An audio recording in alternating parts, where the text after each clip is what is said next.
अस्सलाम वालेकुम बच्चों, आवाज़ आ रही है आप तमाम लोगों को बेटा? अगर आवाज़ आ रही है तो काइंडली चैट पर बता दीजिए कि जी सर आवाज़ आ रही है। फिजा B0104, लैला, ईमान, मदीहा, पश्मीना, जैनब, आयशा, मिराज। ठीक है, तमाम बच्चों को आवाज़ क्लियर आ रही है। ठीक है, क्लास को स्टार्ट करते हैं बच्चे। आज के थोड़े से हम लेट हो गए। तमाम लोग तकरीबन आ चुके हैं। आई गेस फिजा आ गई, लैला आ गई, मदीहा आ गई, पश्मीना आ गई और आयशा मिराज भी आ चुकी है। मैं स्टार्ट कर रहा हूँ बेटा क्लास को। ठीक है जी।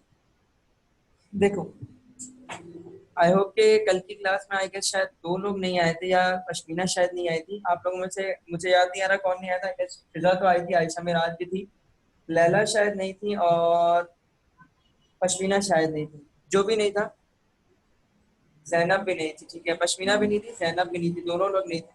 ठीक है, तो बच्चों आप लोगों ने उम्मीद है कि प्रीवियस लेक्चर जो है उसको सुन लिया होगा। जी, पश्मीना और जैनब ये दोनों नहीं आए थे कल की क्लास में। तो बेटा आप लोगों ने प्रीवियस लेक्चर सुन लिया, प्रीवियस लेक्चर आप लोगों को समझ आ गया, कोई मसला तो नहीं है। अगर प्रीवियस लेक्चर नहीं सुना होगा तो बेटा मेट भी क्या आज के लेक्चर में आप लोगों को थोड़ा सा मसला हो सकता है। ठीक है, तो स्टार्ट करते हैं बेटा आज की क्लास को। जैसे कि कल हम लोगों ने दो डिफरेंट तरह के क्वेश्चन सीखे थे बेटा, आज भी जो है हम जिन क्वेश्चन को डिस्कस करने जा रहे हैं उसके यानी कि जिस तरह के क्वेश्चन आते हैं उसके हवाले से हम क्वेश्चंस करेंगे। जैसे कि आपसे पूछा जाता है, calculate the percentage of any element in given mole और the given mass of the substance. ठीक है, जैसे कि फॉर एग्जांपल मैं कहूँ कि कैलकुलेट द, क्वेश्चन लिख रहा हूं मैं यहाँ पर।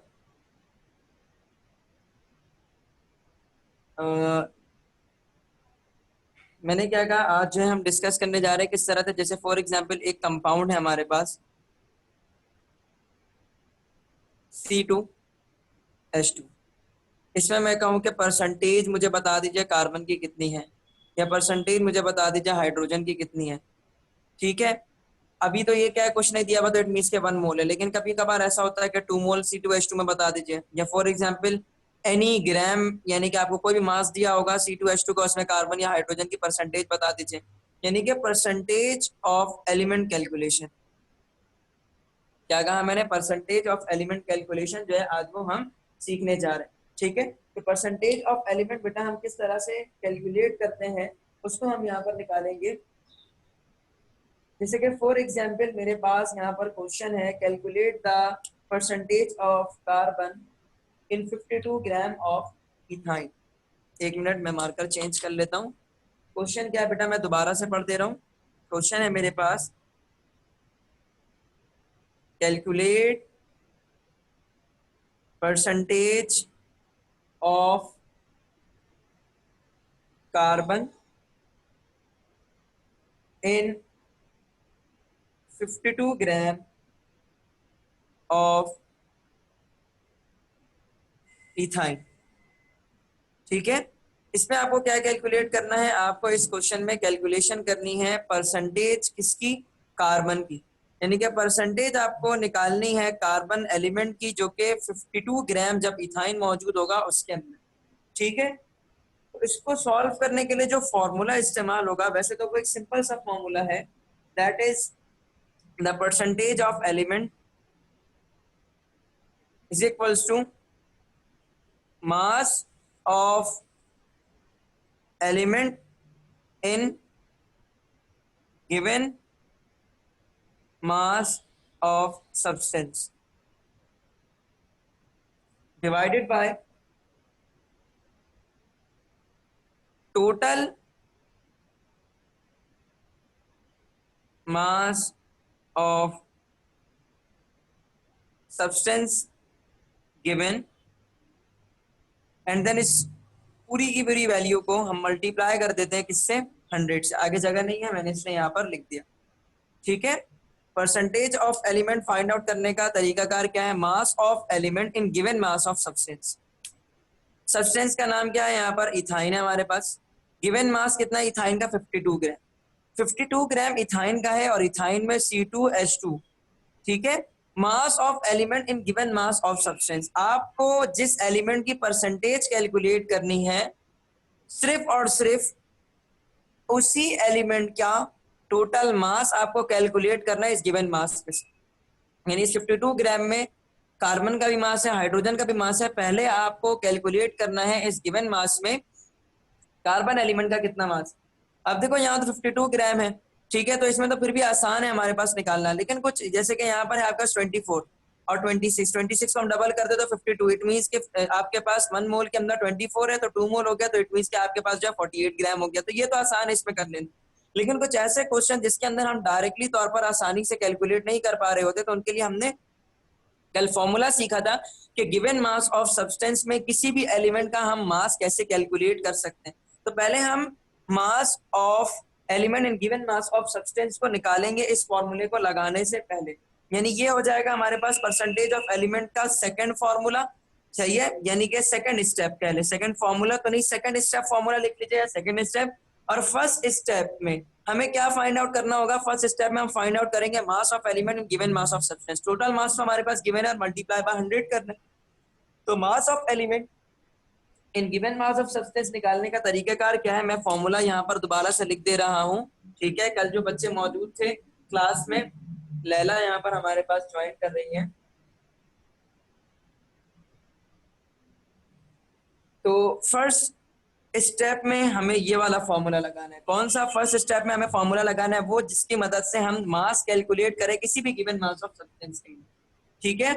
तो मास ऑफ एलिमेंट इन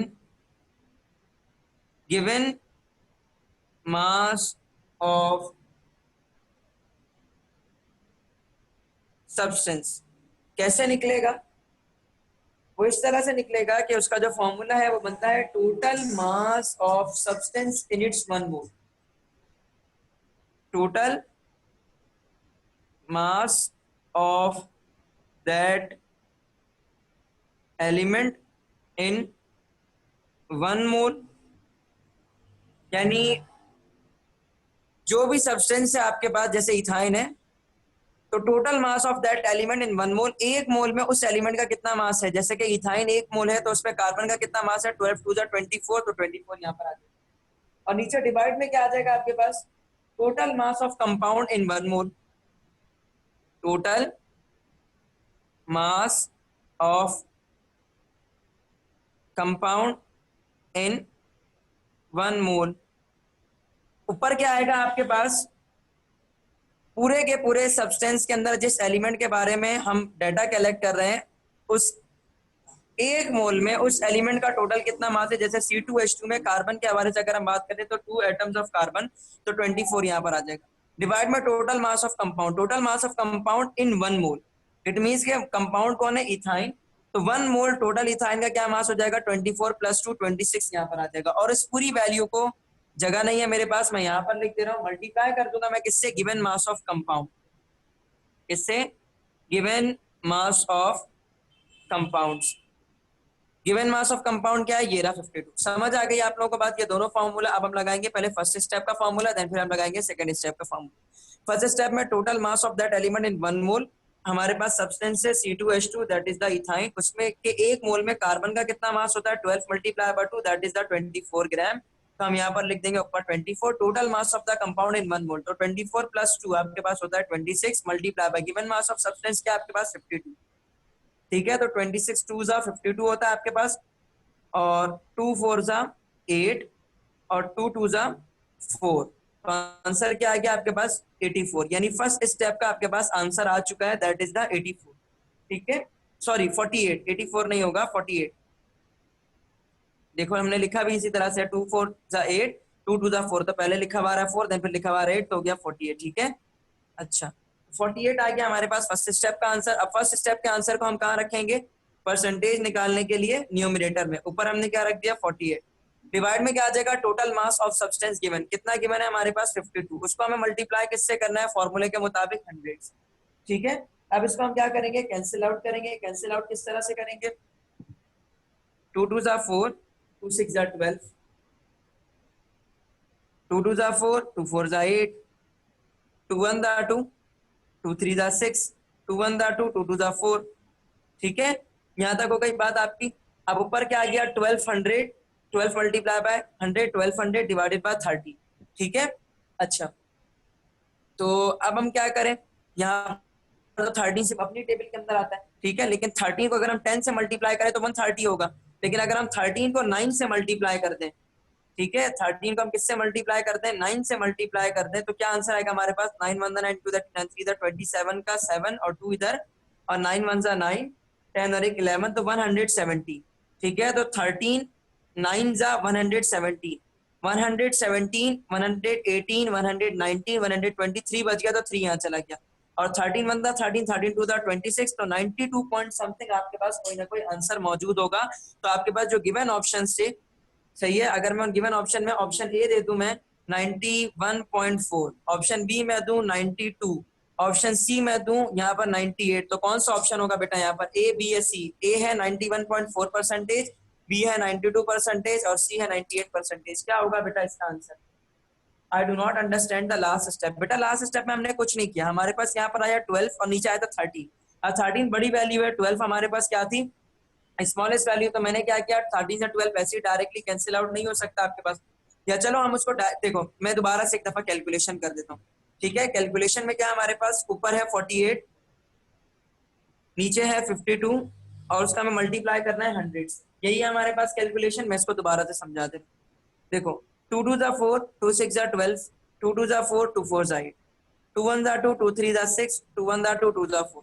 अब क्या बचा ऊपर 12, नीचे बचा 13, यानी 12 अपॉन 13। अब देखो डिनोमिनेटर बड़ा है, डिनोमिनेटर छोटा है, ठीक है, तो हम कम से कम पढ़ेंगे तो 13 1 13 ही आएगा आपके पास, ठीक है।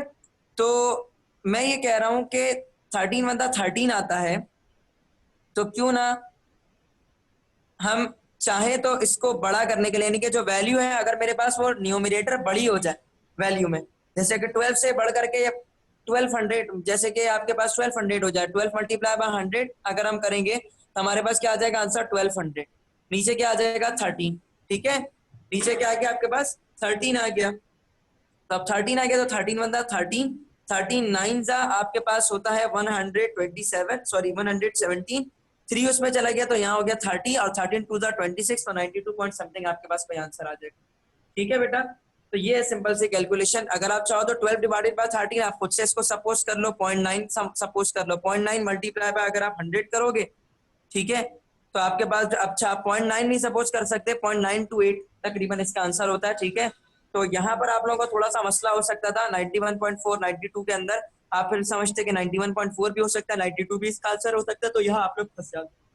इसी वजह से मैंने क्या किया था, डायरेक्टली इसको 12 मल्टीप्लाई बाय 100 मैंने पहले कर दिया, 13 डिवाइड में रख। तो ये जो सिर्फ कैलकुलेशन है, practice make the perfect, practice जितनी ज्यादा करोगे उतना ज्यादा आप लोगों के लिए चीजें आसान होती चली जाए, ठीक है। अब मैं एक और क्वेश्चन की तरफ प्रोसीड कर रहा हूँ बेटा।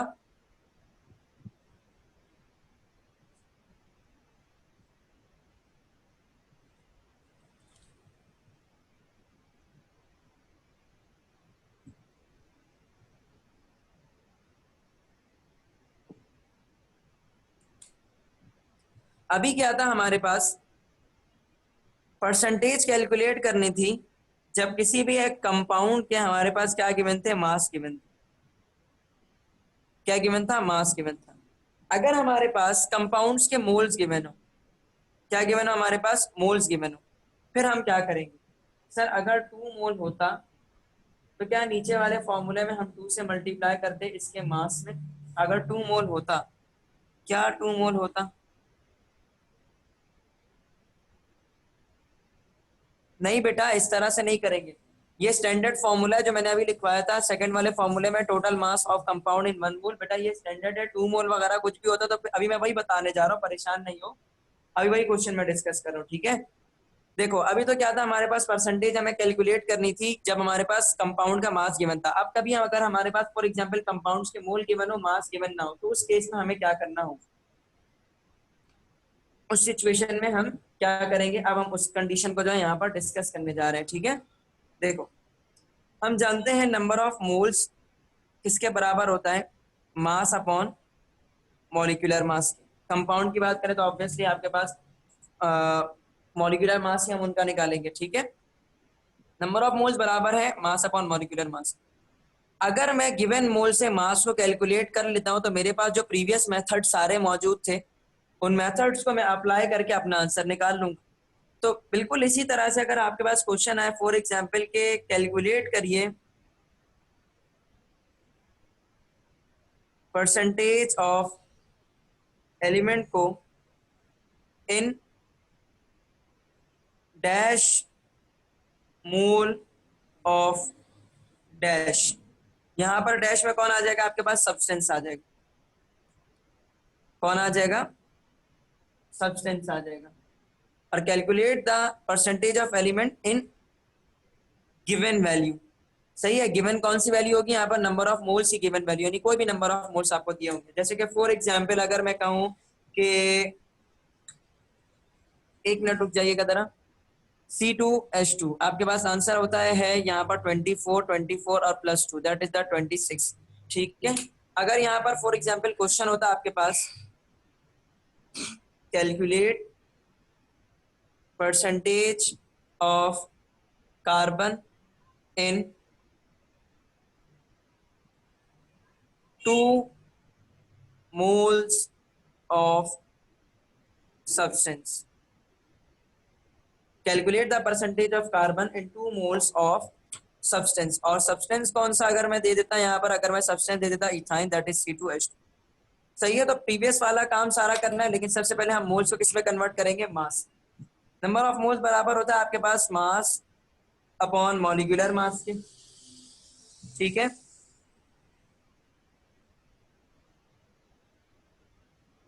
मोल्स की वैल्यू कितनी गिवन है आपके पास, 2। मॉलिक्यूलर मास कितना होता है, इसका होता है 26, मल्टीप्लाई करेंगे तो मास आ जाएगा 2 6 12 का 2 1 कैरी, 2 2 4 +1 कैरी जो था आपके पास दैट इज द 5, तो 5 और 2 दैट इज द 52। कितने ग्राम मास आया आपके पास, 52 ग्राम आपके पास आंसर आ गया मास। अब मास आ गया आपके पास, मास आ गया, अब आप प्रीवियस मेथड को अप्लाई करो, प्रीवियस मेथड को अप्लाई करने पर आपके पास आंसर आ जाएगा। प्रीवियस मेथड का पहले हम लगाएंगे स्टेप 1, फिर हम लगाएंगे स्टेप 2। स्टेप 1 क्या था, आप लोग अपनी प्रीवियस वाले क्वेश्चन जो अभी आप लोगों ने सॉल्व किया उसके अंदर देख लो। स्टेप 1 क्या था आपके पास, स्टेप 1 था total mass of that element in 1 mole, total mass of that element in 1 mole, 1 mole C2H2 के अंदर total mass of that element. Carbon का टोटल मास कितना होता है आपके पास 24, तो हमने यहाँ पर लिख दिया ऊपर 24 divided by total mass of the compound in 1 mole. Total mass of the compound ethyne का पूरा टोटल मास कितना होता है 1 मोल के अंदर, दैट इज द 26। ठीक है, जिसको हमने, और उसके बाद हमें क्या करना था, मल्टीप्लाई कर देना था गिवन मास। गिवन मास कितना निकाला हमने 52, तो 26 टू द 52 और इसका आंसर आएगा आपके पास 48। सही है, स्टेप 1 का आंसर आ गया था आपके पास 48। फिर आप क्या कर रहे थे, 48 को लेकर के, यानी जो स्टेप 1 की वैल्यू आई थी उसको आप स्टेप 2 में 48 उसको आप डिवाइड कर रहे थे किससे, total mass of the substance given. कितना आपके पास सब्सटेंस का मास गिवन है, 52 गिवन है, मल्टीप्लाई बाय 100, जिसको अभी आप लोगों ने सॉल्व करके निकाला था, तकरीबन 91 पॉइंट समथिंग आपके पास आंसर आ रहा था। ठीक है, तो अब देखो आपके पास कभी अगर इस तरह से हो कि calculate the percentage of element, चाहे आपको सब्सटेंस का मास दिया हो उसके अंदर से कैलकुलेट करना हो, या सब्सटेंस के मोल्स दिए हो उसके अंदर से कैलकुलेट करना हो, you guys are able to do all of the things इंशाल्लाह। आप बताओ मुझे यहाँ पर कि यहाँ तक किसी को कोई भी मसला है या कोई परेशानी है तो मुझसे डिस्कस कर सकते।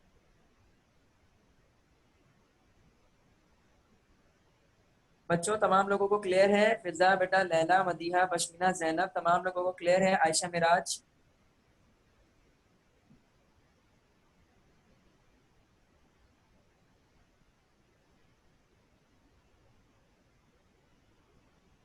जैनब का आंसर आ गया है, क्लियर है सर। मदीहा का आंसर आ गया B0106, यस सर क्लियर है। Ayesha, Miraj, yes sir. जैनब, मदीहा और आयशा को चीजें क्लियर हैं। पश्मीना, फिजा, क्या आप लोगों को कोई मसला?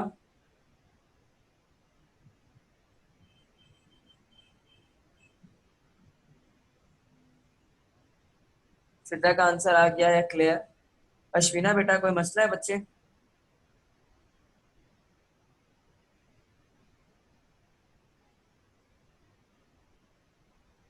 चलो भाई ठीक है, फिर हम आगे प्रोसीड करते हैं। तो बेटा यहाँ तक तो आ करके आप लोगों का, यानी कि जो आप लोगों के कोर्स से हटकर तकरीबन चीजें थी वो चीजें यहाँ पर क्लियर कर दी मैंने। ठीक है, अभी जो है कुछ प्रैक्टिस क्वेश्चंस मैं लिखवाऊंगा आप लोगों को इस क्वेश्चंस के हवाले से, उन क्वेश्चंस को लिख लीजिए। ठीक है, जो मैं अभी लिखवाने जा रहा हूँ आप लोगों को, अभी वो असल में वो दिया नहीं मैंने अलग से, नहीं कि अभी दे रहा हूँ, इसकी वजह यह है कि समझाना होगा उसको थोड़ा सा, देन फिर आप लोग कर पाओगे इंशाल्लाह। ठीक है, मैं वो क्वेश्चंस लिखवा रहा हूँ बच्चे, आप लोग को आप जो है उसको कैलकुलेट कर रहे हैं। अच्छा जी, क्वेश्चन लिख लो बेटा, बता रहा हूँ मैं जो क्वेश्चन है आपके पास। कैलकुलेट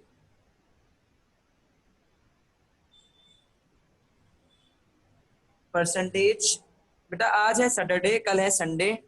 ठीक है, मुझे आप लोग ये बताओ बेटा, कल सुबह आप लोगों की मैं क्लास रख दूं, क्योंकि कल सुबह मैं फ्री हूँ, कहीं भी मुझे नहीं जाना, तो आप लोग मुझे बता दो 11 बजे से पहले पहले, 10 बजे या 9 बजे, मुमकिन है 9 बजे मैं आप लोगों की कल कोई क्लास रख दूं 9 बजे। कैलकुलेट परसेंटेज ऑफ, मदिहा का आंसर आया है ओके सर, यानी मदिहा इज रेडी कि कल 9 बजे जो है सुबह क्लास हो जाए, it's okay. Calculate the percentage of dash element, Zainab भी रेडी है, yes sir, in 1 mole of dash. Pashmina yes sir, Zainab yes sir, मदिया yes sir. चलो भाई 5 लोग हो आप लोग, 3 का वोट आ गया, एटलीस्ट कल क्लास होगी सुबह 9 बजे इंशाल्लाह। ठीक है, अच्छा जी, देखो बेटा, calculate the percentage of element in 1 mole of dash, percentage of, यानी कि इस डैश में किसकी बात की जाएगी, एलिमेंट की,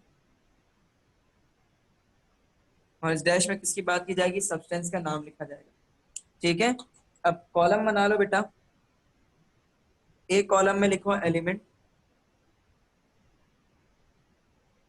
और दूसरे कॉलम में लिख लो बेटा सब्सटेंस। मैं एक दो लिख दे रहा हूँ, देन फिर मैं कहता जाऊंगा, आप लोगों को लिखते जाना है। यहाँ पर क्या है, calculate the percentage of element in 1 mole of dash, यानी हर सब्सटेंस के लिए आपको 1 मोल दे दिया गया, यानी कि आपको पहले मोल को मास निकालना होगा, फिर मास को स्टेप में कन्वर्ट करके आपका आंसर आ जाएगा। ठीक है, पहला एलिमेंट लिखो सल्फर, और उसका सब्सटेंस है CH2, यानी कि calculate the percentage of sulphur in 1 mole of carbon disulphide. Question समझ आ गया मैं क्या कह रहा हूँ, calculate the percentage of, element की जगह कौन आ गया, सल्फर, तो calculate the percentage of sulphur in 1 mole of dash substance, substance की जगह क्या आ गया, CH2, तो calculate the percentage of sulphur in 1 mole of CH2। ठीक है, अब अगला ऑप्शन भी मैं एक बार लिख दे रहा हूँ, अगला ऑप्शन भी है calculate the percentage of element, sulphur ही है दूसरा एलिमेंट, लेकिन in 1 mole of dash substance, तो जो सब्सटेंस है वो मैंने चेंज कर दिया, that is the sulphur dioxide. ठीक है, तीसरा ऑप्शन लिखो बेटा, एलिमेंट में ऑप्शन लिखो, बेटा एलिमेंट में ऑप्शन लिखो, थर्ड ऑप्शन, फर्स्ट ऑप्शन लिख लिया सल्फर, सब्सटेंस लिखा CH2, सेकंड ऑप्शन लिखा सल्फर और उसका सब्सटेंस लिखा sulphur monoxide, that is SO। Option 3 लिखो बेटा, एलिमेंट में लिखो दोबारा से सल्फर, एलिमेंट में लिखो दोबारा से सल्फर, और सब्सटेंस में लिख लो sulphur trioxide, that is SO3। सही है, एलिमेंट में लिखो सल्फर और सब्सटेंस में लिखो SO3। चलो भाई फोर्थ ऑप्शन लिखो, एलिमेंट चेंज करो, एलिमेंट लिखो कार्बन, एलिमेंट लिखो कार्बन, फोर्थ ऑप्शन में एलिमेंट लिखो कार्बन, और सब्सटेंस लिखो glucose, that is C6H12O6। Substance लिखो बेटा glucose, that is C6H12O6। Element लिखना था कार्बन और सब्सटेंस लिखना था C6H12O6। नेक्स्ट एलिमेंट लिखो बेटा नाइट्रोजन, सिर्फ N, नाइट्रोजन, यानी calculate the percentage of nitrogen in 1 mole of, substance का नाम लिखो बेटा अमोनिया, नाइट्रोजन के लिए सब्सटेंस लिखो अमोनिया, दैट इज NH3। अगला सब्सटेंस लिखो बेटा, यानी कि सॉरी अगला एलिमेंट लिखो बेटा ऑक्सीजन, अगला एलिमेंट लिखो ऑक्सीजन, और ऑक्सीजन का सब्सटेंस लिखो NaOH। सब्सटेंस लिखो NaOH। दोबारा से एलिमेंट लिखो बेटा क्लोरीन Cl, और उसका सब्सटेंस लिखो बेटा NaCl, सोडियम क्लोराइड सॉल्ट जो होता है NaCl। क्लोरीन है एलिमेंट के लिए, यानी calculate the percentage of chlorine in 1 mole of NaCl। अगला ऑप्शन लिखो बेटा, एलिमेंट में लिखो हाइड्रोजन H, और सब्सटेंस में लिखो HCl। एलिमेंट लिखा हाइड्रोजन, सब्सटेंस लिखा HCl, HCl hydrogen chloride, hydrochloric acid जो होता है आपके पास।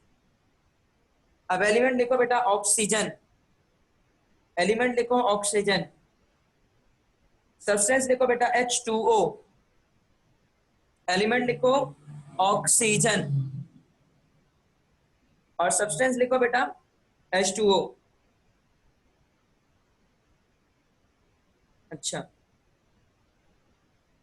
एलिमेंट लिखो बेटा सल्फर, एलिमेंट लिखो बेटा सल्फर, और सब्सटेंस लिखो बेटा sulphuric acid that is H2SO4। Element लिखो सल्फर और सब्सटेंस लिखो H2SO4। टोटल बेटा 10 हो गए, काउंट कर लो। सबसे पहला था सल्फर, सब्सटेंस था CH2, दूसरा था सल्फर, सब्सटेंस था SO, तीसरा था सल्फर SO3, चौथा कार्बन ग्लूकोज में C6H12O6, पांचवा नाइट्रोजन NH3 में, छठा ऑक्सीजन NaOH में, सातवां क्लोरीन NaCl में, आठवां हाइड्रोजन HCl में, नवा ऑक्सीजन H2O में, 10वां सल्फर H2SO4 में। सबने ऑप्शंस लिख लिए? किसी को कोई परेशानी बेटा? सबने ऑप्शन लिख लिए?